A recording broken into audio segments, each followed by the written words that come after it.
When I reflect back on my life had these chapters. And in one chapter, I was this kind of tech business owner. And then I went into this deep exploration of shamanism and went through a kundalini awakening. And as I went through that awakening, everything in my life completely changed. A lot of Western society, there's this context of like woo woo, and it's interesting because it's like, how do we bridge the value of Western science with the truth of the spiritual experience and the necessity for proper support for people that are moving through these types of experiences.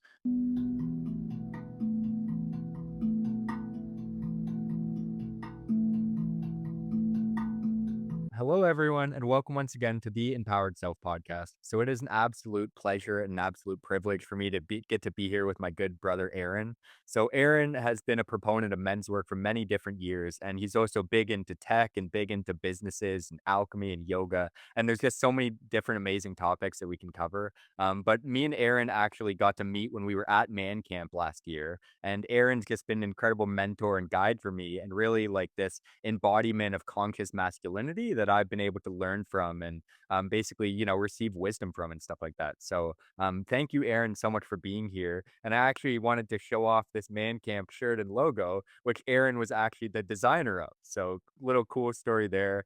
There's lots of fun nuances that we'll be able to get into, but I'd really love for you to introduce yourself a little bit and just share some of the business that you've done in your life and some of the things that you're most passionate about and you most enjoy sharing. So thank you for being here. Thanks, John. It's an absolute pleasure to be here. Yeah, grateful you're rocking the Man Camp shirt. It's amazing to have some time to share space with you, man. And I really appreciate how you're yeah, and your mission and how you're conducting yourself in the world. And yeah, I'm grateful to be able to drop it in with you here.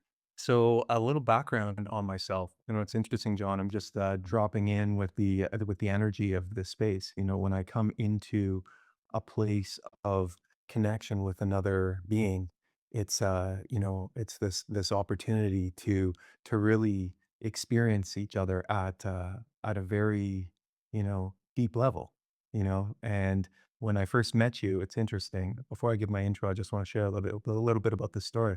When I first met you, you've talked to me about your journey and all that you've been through, and as you shared with me, I really, from an energetic level, got a sense for who you are and how you conduct yourself in the world, and it was a beautiful, beautiful intro. And one of the things that is very interesting at this time in my life as a highly sensitive human being is the navigation of life's experience with all of the profound shifts in energetics that are going on. And so when I come into an experience like this, I come into a space where there's a certain amount of trust and experience always, and there's this opportunity to just navigate whatever energies arise. And in this moment that you asked for an introduction, there was just this energy that arose, and I was just being with it, and I was like, okay, like, it brings up this conversation of like, who am I? you know, and what is my history? These are really interesting questions in a time of such great transformation, as we were talking about before the call. Where I have a background in business where I've built several. I've built an interactive technology company and gaming company called Seed Interactive. I've worked with leading brands. I've published maybe 7 or 8 games. I've done campaigns with brands like Tim Hortons. I've worked with HeartMath and design technology for the sport of holistic wellness. I'm just reflecting on how this podcast is starting, and it's been very interesting in terms of my journey. My journey has been a journey of a great deal of transformation over the past, well, you know, 10 years. When I reflect back on my life had these chapters, and in one chapter, I was this kind of tech business owner, and then I went into this deep exploration of shamanism and went through a kundalini awakening. And as I went through that awakening, everything in my life completely changed.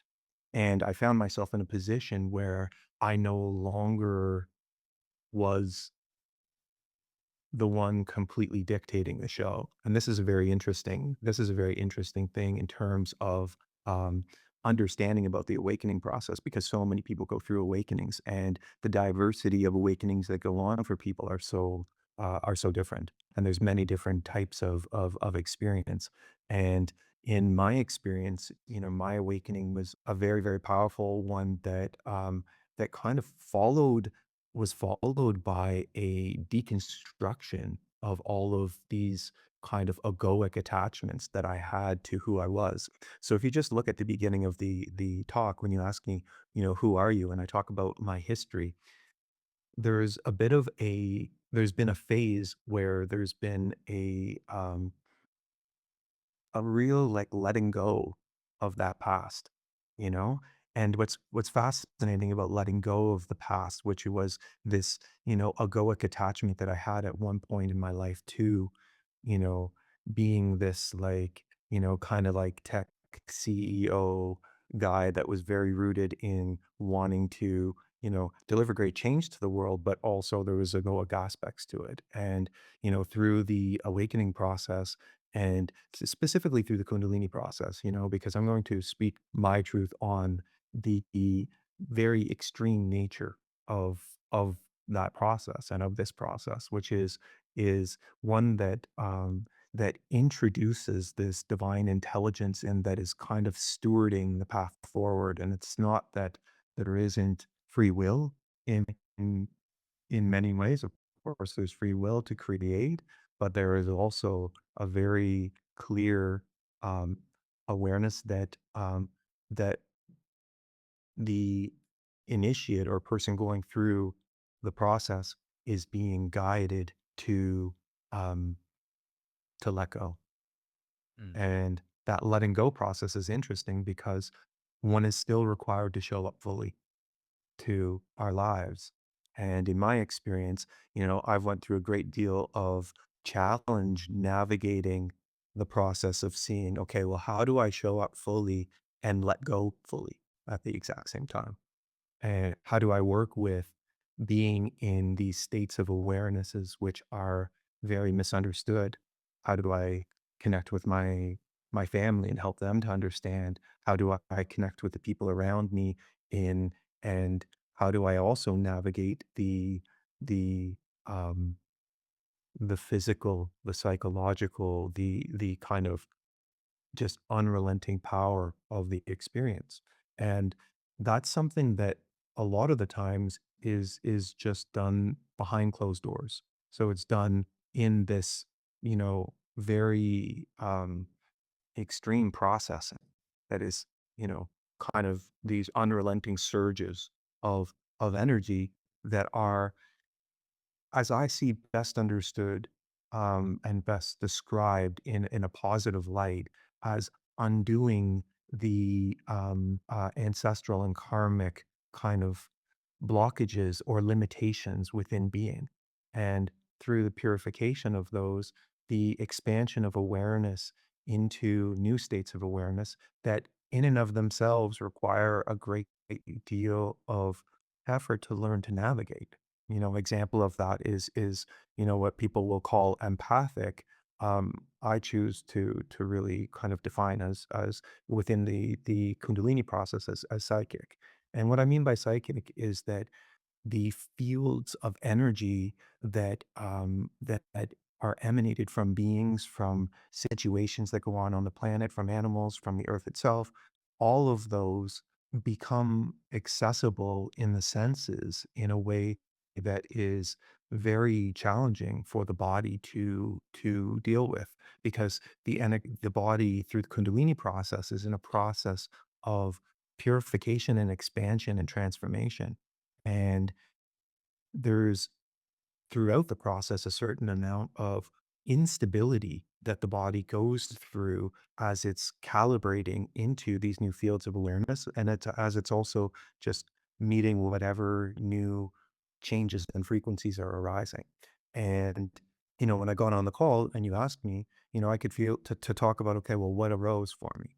Well, what arose for me in the moment was a feeling of there was a feeling of nervousness for a moment, but also a disconnection to that past as a result of all of these years of this deep type of work that I'm talking about. And it's not that that past isn't who I am in terms of my experience and my knowledge and my capacity to express and communicate based on what I've learned. You know, I was in a meeting this last week, and it was for a game studio, and I was speaking with them, and it was interesting because it's the first time that I'd actually been in a meeting with a group of people around this type of project since the end of Seed Interactive, which was a company I built built and operated over the course of 11 years. And when I was sitting in that room and I was communicating with the team, I was realizing the vast amount of experience and knowledge that I gained through all those years of building and operating that business. And then also was very keenly aware of all that's transpired since then, and it's been an interesting journey to say the least. And yeah, that's a little bit of an intro. I know I didn't fully answer your question, but there's one of the things that comes along for me with this process of what I would choose to call initiation is this opportunity to be in trust with whatever arises. And on my journey, there's been a great deal of humility that I've learned as a result of the difficulties that I've experienced with the Kundalini process. And so my way of navigating now is much more in trust of whatever arises in the moment. Yeah, wow.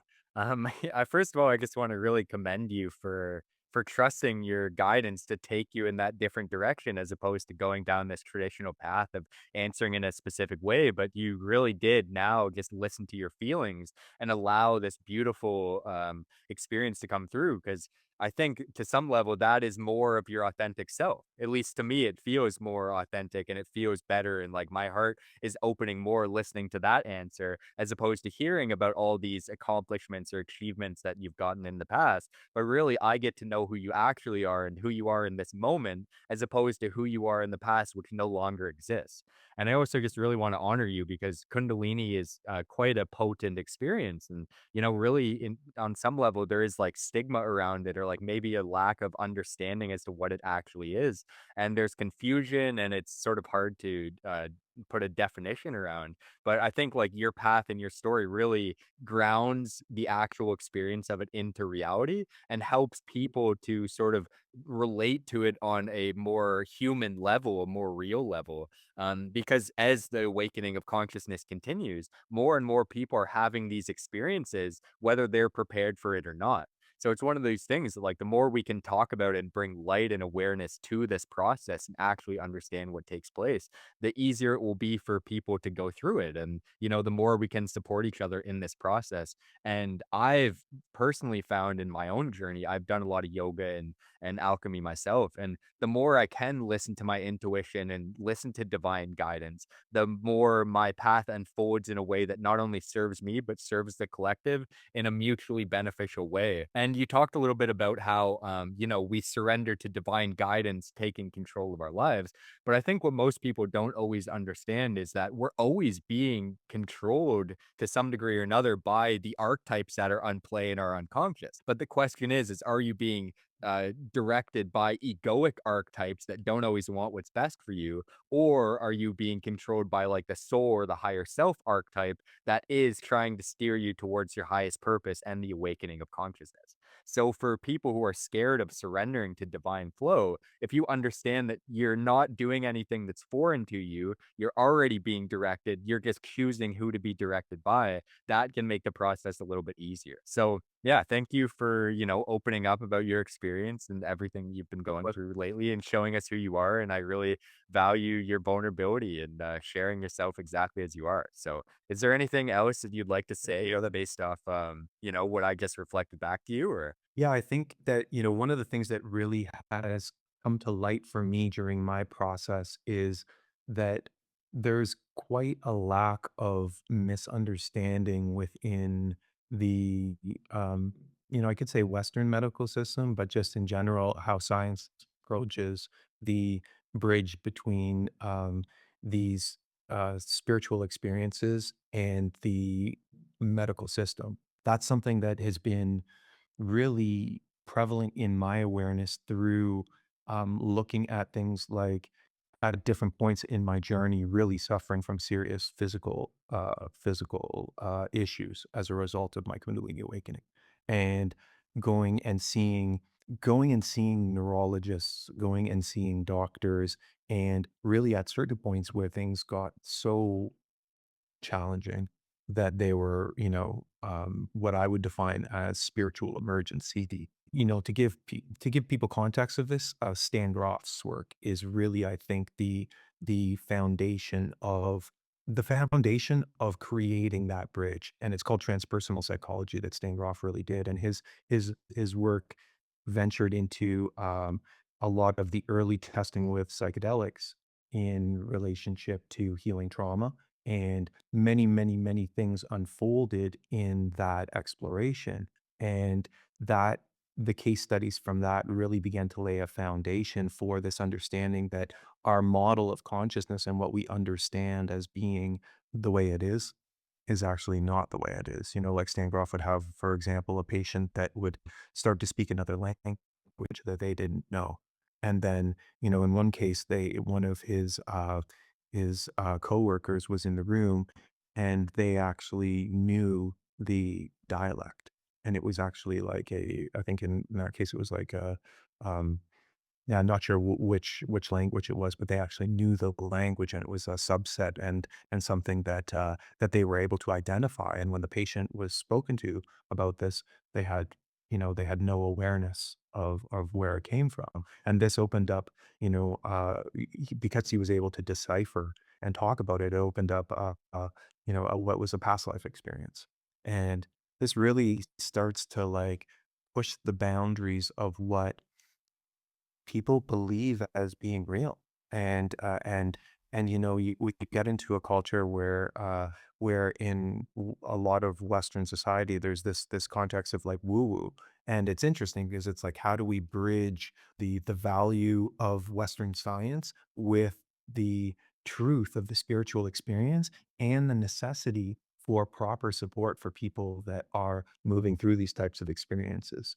And I think there's a lot of people that have went through misdiagnosis. There's a lot of misunderstanding, and I think, if we look towards, the cultures of the past to see the individuals that have generally, well, there's more and more people now going through it, but if you look to the past, like really in every culture, there was individuals that were going through these experiences, and they became the healers of their community, and these these experiences were contextualized in a way where in indigenous cultures they were understood and they were supported, but in the West there really, isn't that um frame of support. And this has been something that's been quite interesting as a subject for me because I've been talking to different doctors that are starting to do that work, and people that are coming from a background where they're deeply integrated with the Western medical traditions like neurologists, but that also have, you know, been studying in the Amazon with plant medicines, or, are Tibetan Buddhists or these types of things, and really have, the opportunity through their work to start to create those bridges, and look at how we can, um, in one way, not interfere with a process that unfolds, that if left to its own devices, in many cases, will result in a more integrated, expanded being versus, um, you know, misdiagnosing, and resulting in all kinds of challenges. And I've been grateful on my process, although my process has been exceptionally difficult to really have the support of family, but also be able to avoid some of the I think yeah, downsides of misdiagnosis. And Mm. Yeah. And, I once watched a TED talk that really changed my life, but it was exactly this process. It was like a modern scientist who was going and demonstrating like the fact that, many people who are in these psych wards and stuff like that are actually experiencing the same symptoms that shamans do in these indigenous cultures. And shamans would typically have a mentor, which would show them how to use these skills and use these gifts and guide them into their highest purpose. Whereas in our society, it's like, no, like we don't quite understand this, so we're gonna box it off and try and not even understand it further. We're just gonna suppress it, right? And watching that really opened up my perspective of like, oh, these things can be normalized and can be healthy and can be actually beneficial. And it's almost like our fear of them is the thing that's preventing that from taking place. But I think like the psychic phenomenon is becoming more mainstream and it's becoming more widely accepted largely due to the psychedelic movement. But also, like, I don't know if you've seen the telepathy tapes recently, but these are examples of like literal people with these special gifts being able to read minds across the room. And it's happened in thousands of cases all across the planet in many different ways. And this is now mainstream media. So I think collectively we as a society are starting to awaken to this truth that psychic phenomenon is real, and really it's nothing more than hypersensitive feelings, because like one person will be able to hear only across the room, whereas another person can hear across a baseball field. So like this mm, concept of like different people having different sensitivities to their sense organs isn't that foreign, right? Like it makes sense on some level. So if we can just expand the horizon of that and see that the more that we understand our mechanism better in this supercomputer that we're living in, the more we can expand those senses out and be higher functioning humans, right? And evolved consciousness. Same way our computers have evolved over time to be capable of bigger and greater feats. It's the same thing that's happening to all of us now. So yeah, understanding and accepting all of this process, I think is really important for all of us because in like indigenous cultures, the way that they functioned in a healthy way was having a healer in their community that would address the psychic phenomenon and the diseases that are happening on that plane that are causing a lot of the issues that we face in our everyday life. So I remember hearing a story of a shaman from South America, and they told like a Westerner, they went to the shaman and they asked him like, "What's the issue with society? Like, what can we do to help?" And the shaman said to them, "Your issue is that you've disconnected from spirit. You've severed your connection from spirit. And in order to heal yourself as a culture, you have to reestablish that connection." Right. So, yeah, I really think that this stuff is of the utmost importance. And I really just want to thank you for being vulnerable and for sharing your story with it. And, so why don't you talk a little bit about how this all started for you? Were you doing practices that were attempting to elicit kundalini, or was it more of a spontaneous awakening? no, I wasn't. Just before I do that, I'll just mention that, it's interesting on the side with the yoga, the cities and the natural, and the cities are the gifts that arise through the process of yoga, which are exactly what you're speaking of, the ability to hear across a football field or these types of things. So I just think that that's kind of fascinating that, many of the traditions, the ancient wisdom traditions, they account for all of these things. It's part of the lineage and it's part of the process that's recognized. Um, so in regards to my own journey, um, at a young age, I was always interested in altered states of consciousness. I was always interested in spirituality, and um, I think through the journey of my life, as I encountered difficulty and a pursuit of meaning and understanding, my faith was tested, and that took me on a journey. When I was 13, my mother passed away. That was a big shift in my life, and when that occurred, um, I came from a very spiritual family. Like we were religious. We would go to church every weekend, and my mother was incredibly spiritual. And um, so through her passing. um, there was this both uh, loss of innocence and transition out of childhood at the same time. 13, which is very, for a male, 13 is really around the time that puberty starts. So it was this whole shift that went on, and um, I began, I think, my search for meaning at that time, and I really started to um, live in a more just wild and chaotic way. I became very involved in drugs and alcohol, and not addressing the trauma that arose for me through that death and all the transitions that went on as a result of it. But that exploration really took me into um, expanded states of awareness through psychedelics, and that had benefits and it had consequences. The benefits, I'm a highly creative and artistic person. I love to dance. I love to play music. I love to sing. I love to create art, and many of uh, many of those um, gifts and experiences came as a result of that time in my life, in both exploring consciousness and also searching for some way to make sense and to create meaning. And um, that escalated to a point in my early 20s where, yeah, there was, the addiction went to full scale addiction, and resulted in, major health consequences, and, me nearly dying, and many people around me, going to jail, dying, all kinds of really, the things that result from addiction. And I was blessed at that age, with the values that had been um, instilled and the love that was provided to me throughout my early life to be able to, um, you know, transition into a new way of life. And I did at that time, and I began my journey of recovery. And that journey, was a was an absolutely transformative time in my life, because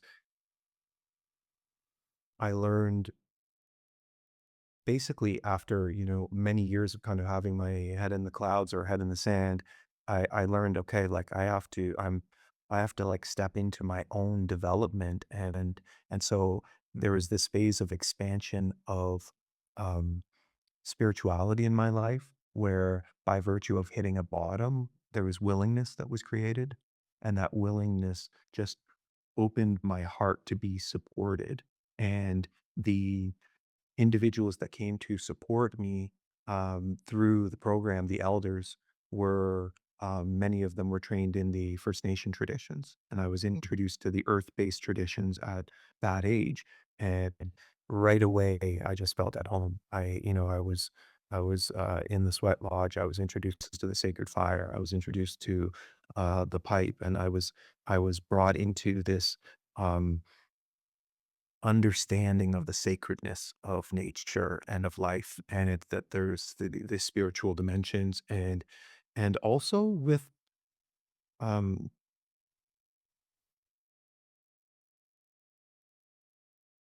I was still working through all of the difficulty and resentment that I felt towards the death of my mother, and everything that transpired. And so the integration of spirituality for me at that time, um, it had to account for the way that life is, which is that, terrible shit happens, and um and life is not easy. And so that doesn't mean that it isn't filled with joy and moments of like unbelievable magic. It just means that there's that aspect of it, and there's truth in that. And to be able to make peace with the nature of life. And the Buddhists talk about this as in Buddhism, the foundation of life by suffering. And I I always was resistant to that, but there is a truth to it. And that doesn't mean that it isn't beautiful. And so um yeah, that journey in recovery, there's 14 or 15 years of what I would define as pretty ascetic living. Um, I wasn't drinking, I wasn't doing drugs, I was committed to my own personal development, and I was deeply committed to exercise. And so it really was made clear to me by spirit at that time. It's like, this isn't about you traveling any place. This is about you doing the work.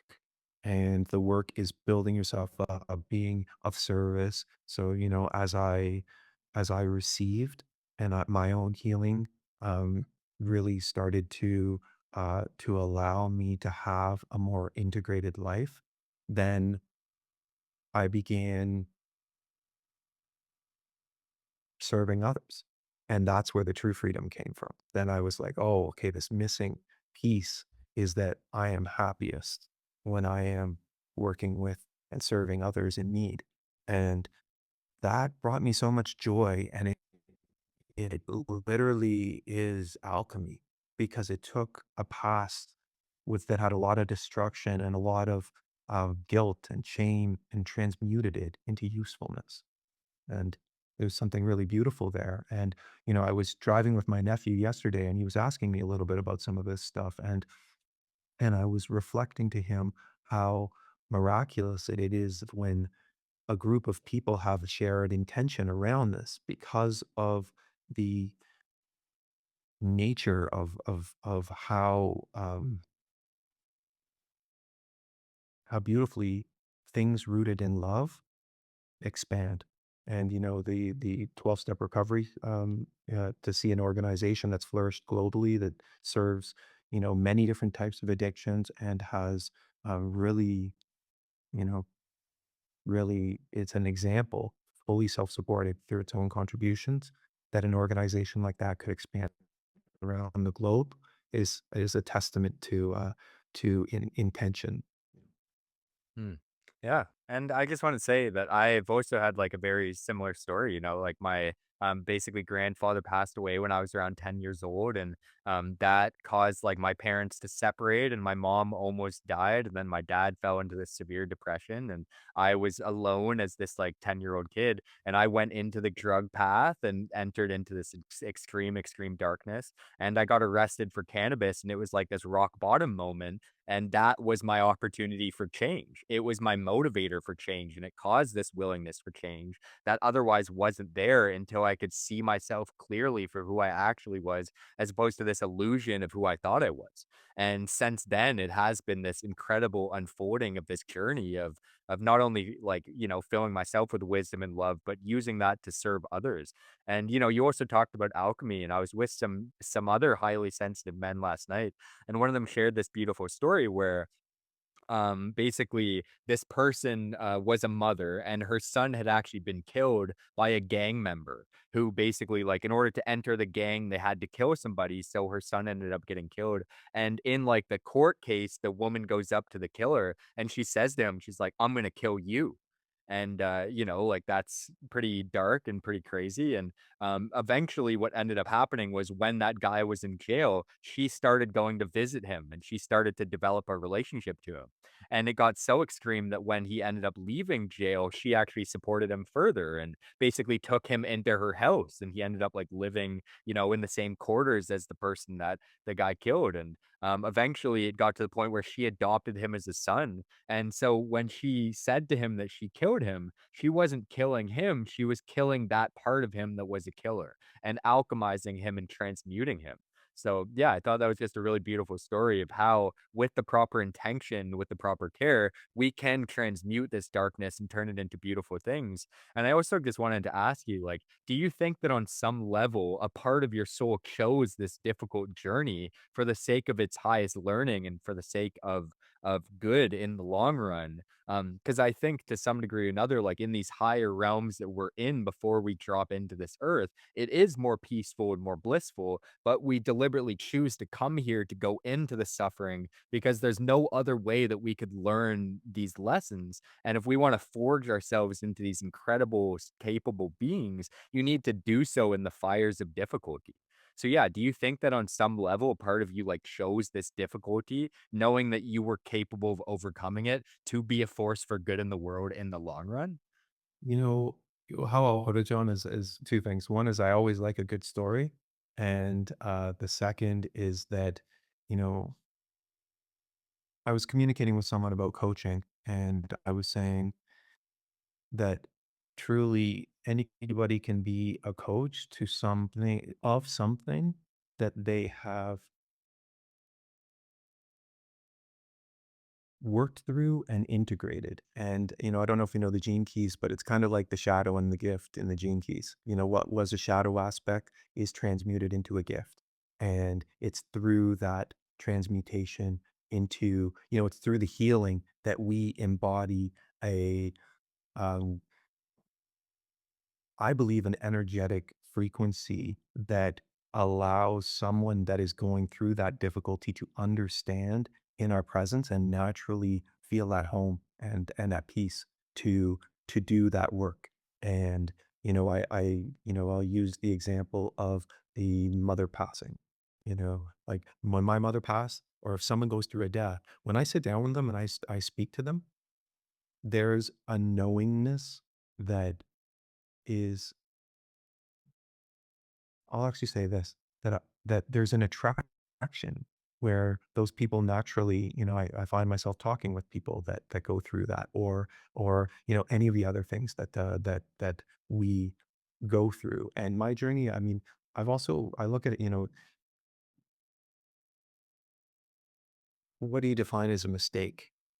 If I look at my life through a lens of, have I, I've done a lot of learning. That learning has been, based off of um, what has been, yeah, really, really beautiful opportunities, but it's not pretty. When I look back at it, it's like, if I listed all the different things, it's like they've empowered me to be a support to others.